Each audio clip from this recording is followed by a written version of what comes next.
Meu querido amigo,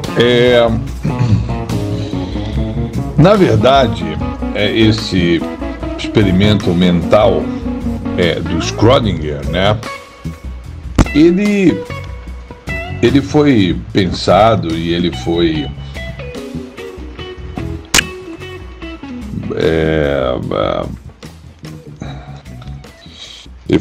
elaborado, né, pelo Schrödinger exatamente para ridicularizar a coisa toda e mostrar a abismal distância, né, entre fenômenos macroscópicos e enfim, e aqueles fenômenos que estão restritos, né, às constantes de Planck, né. Então, esse experimento é frequentemente mal interpretado como se descrevesse, né, o impacto quântico no mundo macroscópico, ou seja, a superposição de estados, né, macroscópicos, né, de gato vivo ou morto, ou gato vivo ou dormindo. Tem duas versões, uma mais tétrica que a outra, né? Mas a intenção dele era exatamente destacar o absurdo, né, dessa ideia e dessa comparação. Assim, podemos, eu acho que resumir em 4 equívocos, né, básicos, né, ou interpretações equivocadas, né? Bom, a primeira e mais difundida delas, né, é achar que existe uma superposição quântica no mundo macroscópico, né? O gato estando vivo ou morto, não é isso, né? E esse não era o objetivo, né? O Schrödinger, Erwin Schrödinger, não sei como pronunciar corretamente o nome, ele estava zombando, caçoando dessa ideia e não endossando ela como ficou para a posteridade, né? Então, um gato é um ser vivo, objeto macroscópico e cujo estado, né, vivo ou morto, está muito bem definido antes do observador humano abrir ou não a caixa, né? O átomo, por sua vez, que, enfim, a parte radioativa do experimento, né, ela pode, sim, né, ela é classificada como dentro do rol da mecânica quântica. Aí nós temos a superposição quântica entre os estados de decaimento ou não decaimento, né? Mas esse estado quântico, ele é instantaneamente medido por um contador Geiger, né? Ou checando o frasco de veneno. Bom, essa interação, né,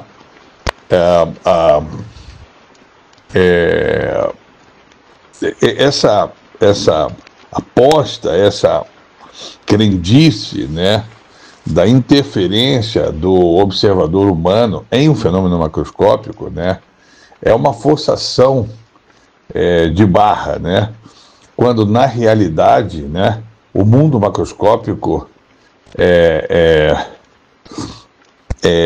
está a trilhões de níveis de complexidade, como eu vou explicar adiante, né, de um fenômeno quântico.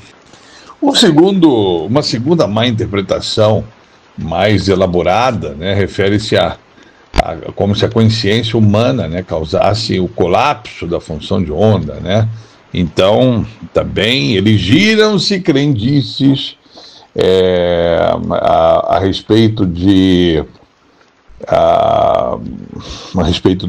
um ser humano consciente observando o sistema, o fenômeno do gato de Schrödinger, né, interferir no destino do gato, né?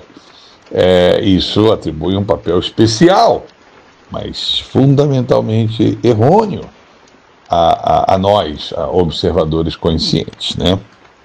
Isso porque o colapso da função de onda quântica ocorre pela interação com dispositivos de medição macroscópicos, como eu disse, como o contador Geiger, né, no caso do experimento mental. Mas no momento em que o átomo decai, o contador Geiger detecta, né? E aí a função de onda entra em colapso, né, pela teoria quântica, definindo o destino do gato. Sendo assim, o ser humano não é necessário, tá? O contador Geiger inconsciente é suficiente. O terceiro equívoco, né, em inglês ele é chamado de blurred reality. Eu acho que seria assim como o paradoxo, né, de uma realidade nebulosa, turva, né? Outro equívoco, né? É de que o experimento, na verdade, estaria embasando, defendendo, né? E que a realidade é difusa ou indeterminada no nível macroscópico. Vale dizer, e eu vou dizer em seguida, eu vou ressaltar isso, que a mecânica quântica é a nossa ciência mais precisa. Nada é exato, mas ela é a melhor aposta humana, o que o ser humano fez de melhor em termos de precisão. A mecânica quântica é altamente precisa e nada nebulosa, ok? Nesse caso, né, esse equívoco, né, de que o experimento de Schrödinger ofereceria embasamento para o bullshit, para os relativismos baratos, né? Vale notar que o objetivo do Schrödinger era exatamente o oposto, era denunciar isso, né?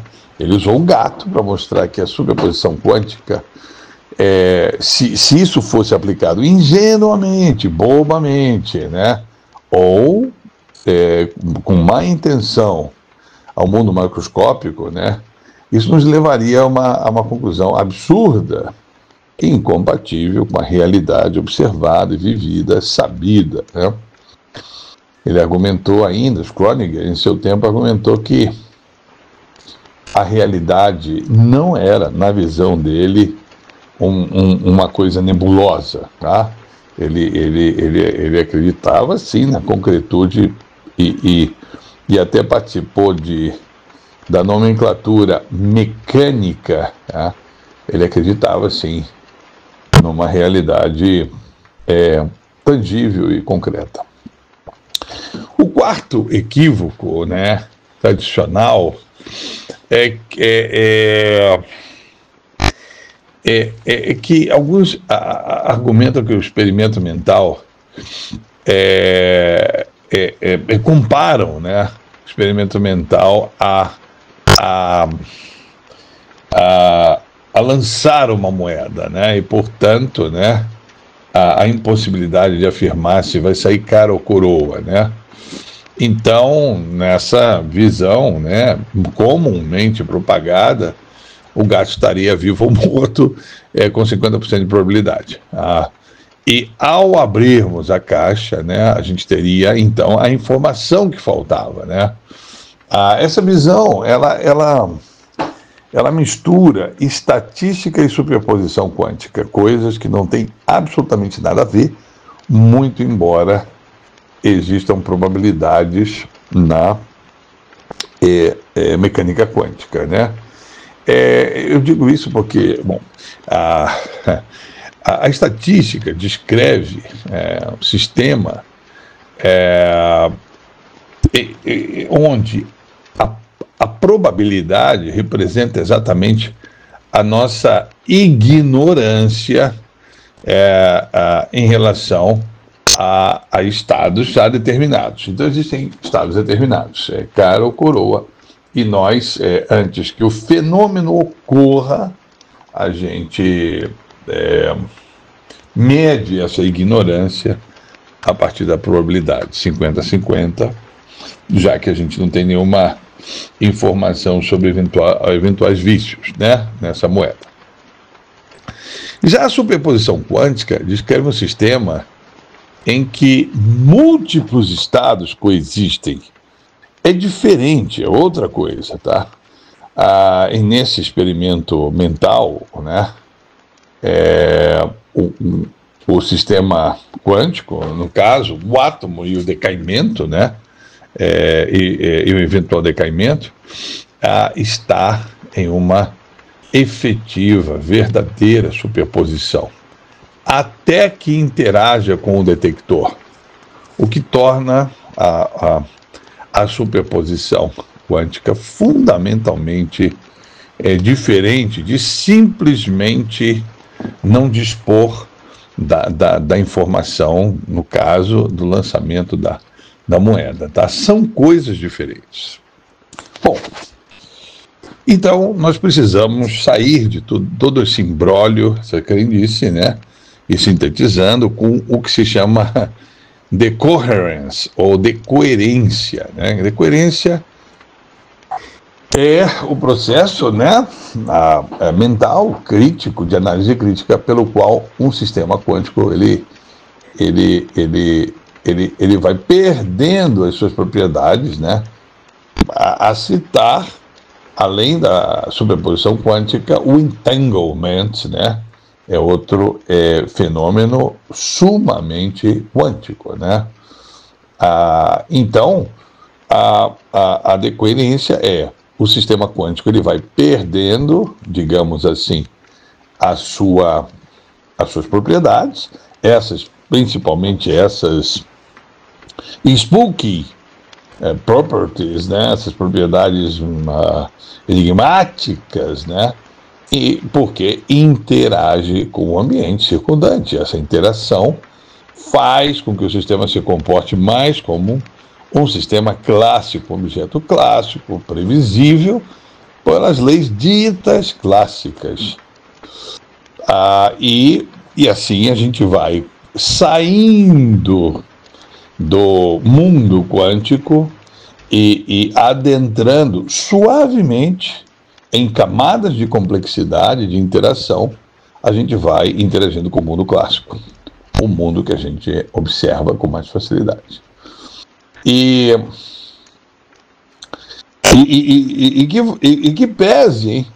Esse processo, ele não depende de um observador consciente, né, para acontecer, né? A decoerência ocorre automaticamente, é um fato físico, né, fruto da interação ambiental, a interação, a troca de energia contínua com o ambiente. Então, o sistema quântico, você há de convir, nunca estará perfeitamente isolado. Ele interage constantemente com outras camadas, né? Mesmo fótons, né, dispersos, moléculas de um gás, ou até mesmo outras formas, como o eletromagnetismo e fenômenos térmicos, né? Então, quando um sistema quântico interage com outras camadas, né, ele vai perdendo as suas propriedades. Isso é a decoerência, ok? Então, essas propriedades quânticas, elas vão perdendo a sua força, a sua validez e se tornam, essa informação quântica, ela se perde, se torna, digamos assim, inacessível quando nós escalamos as diversas camadas de complexidade que conformam o mundo físico, né? Então, a gente precisa, as pessoas precisariam entender um pouco mais de física, né? Para entender a mais completa eliminação desses fenômenos, como a superposição no mundo macroscópico. No caso do gato de Schrödinger, eu repito, né? o paradoxo, né? O experimento mental criado por Schrödinger pretendia mostrar o absurdo de aplicar a mecânica quântica no mundo macroscópico, e não o contrário. E acabou causando o oposto, né? As pessoas levaram o mundo quântico como se fosse um salvo-conduto para dizer besteiras no mundo macroscópico. O gato, vale notar, assim, ele é um complexo sistema macroscópico formado por uma infinidade de partículas e mesmo as interações mínimas com o ar, a radiação térmica, a troca de calor com o ambiente dentro da caixa, se a gente fosse levar a sério, né, o experimento mental e outras partículas no ar, né, causariam instantaneamente o colapso da superposição quântica portanto, antes que pudesse afetar o gato. O gato, então, nunca esteve em uma superposição vivo ou morto, porque ele nunca esteve isolado completamente. E mais, nada disso nunca dependeu do observador, ok? Bastaria o contador Geiger, isso se a gente pudesse isolar o fenômeno quântico, o que não é possível, ok? Vale notar ainda, né, que, bom, essa coisa de buscar na mecânica quântica salvo-conduto para falar besteira, para crendices absurdas, né, crendices macroscópicas, né, transtornos de personalidade, etc., né, é muito grave. E vale destacar que não existe nenhuma outra, repito, nenhuma outra ciência mais precisa do que a mecânica quântica. É exatamente o contrário.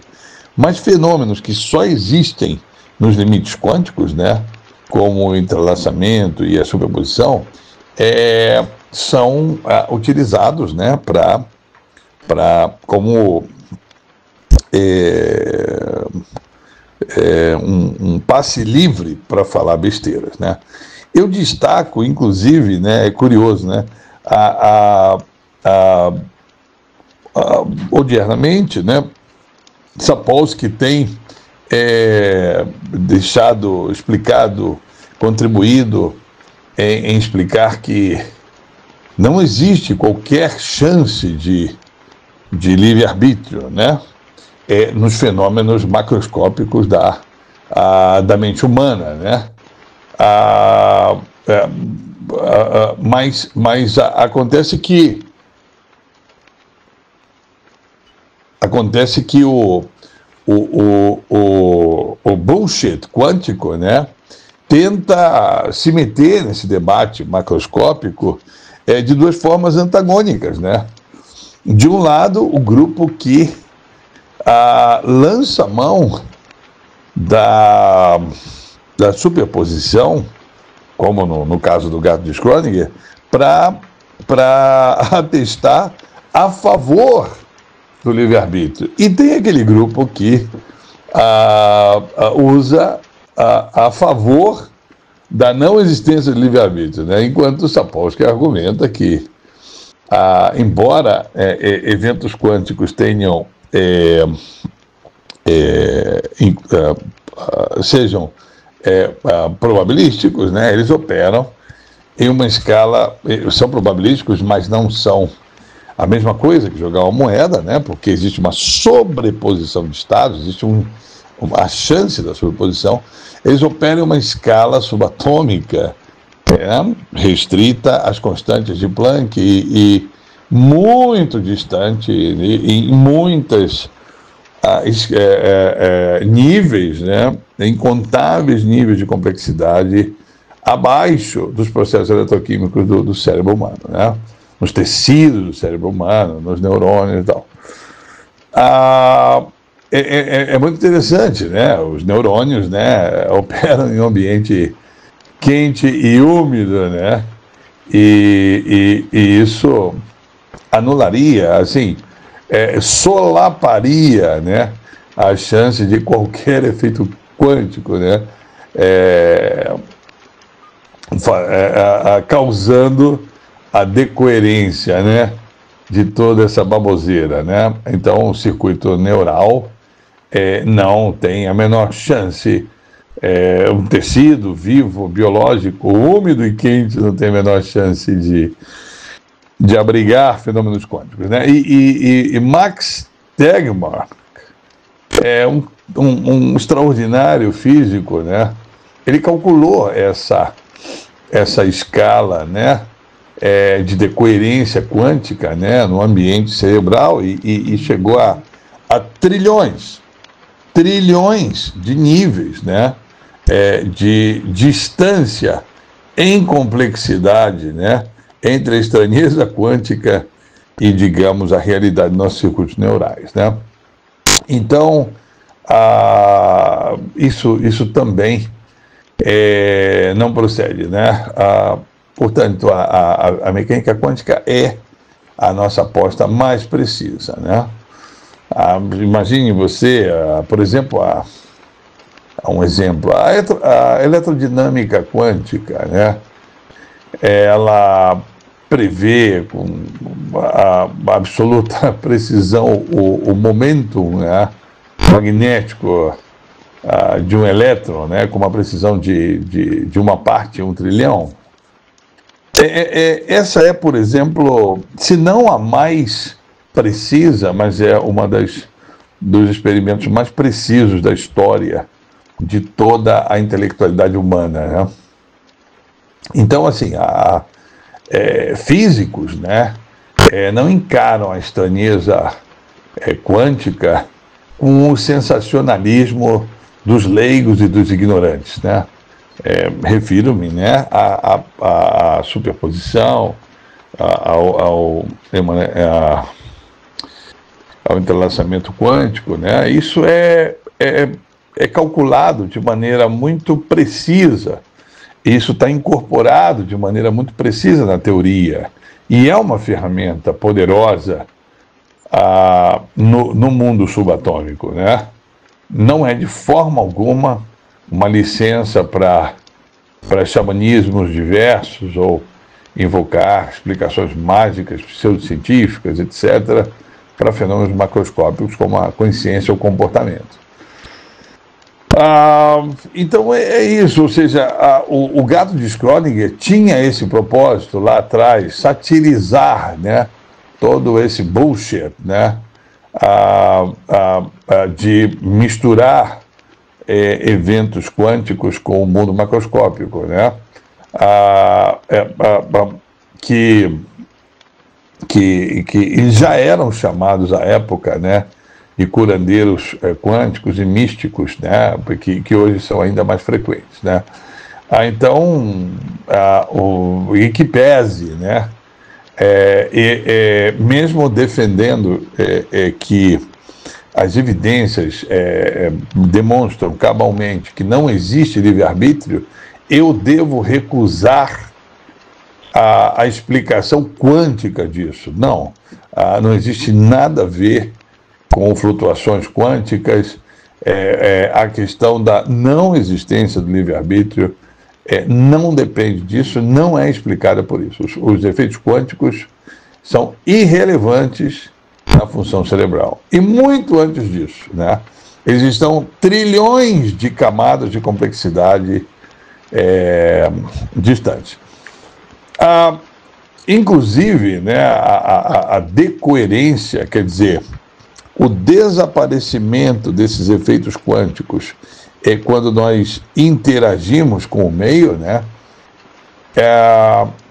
impede de maneira onde a palavra correta é colapsa, elimina qualquer chance de que esses fenômenos sumamente quânticos se expandam para outras camadas de interação ainda no nível molecular, o que dirá tecidual, o que dirá no complexo do sistema neural, ok? E que possa nem meio que influenciar o comportamento, mesmo que fosse em favor mesmo soprando a favor da tese de não livre-arbítrio, porque no nível quântico, olha, a gente não pode prever nada. Não, não tem nada a ver com isso.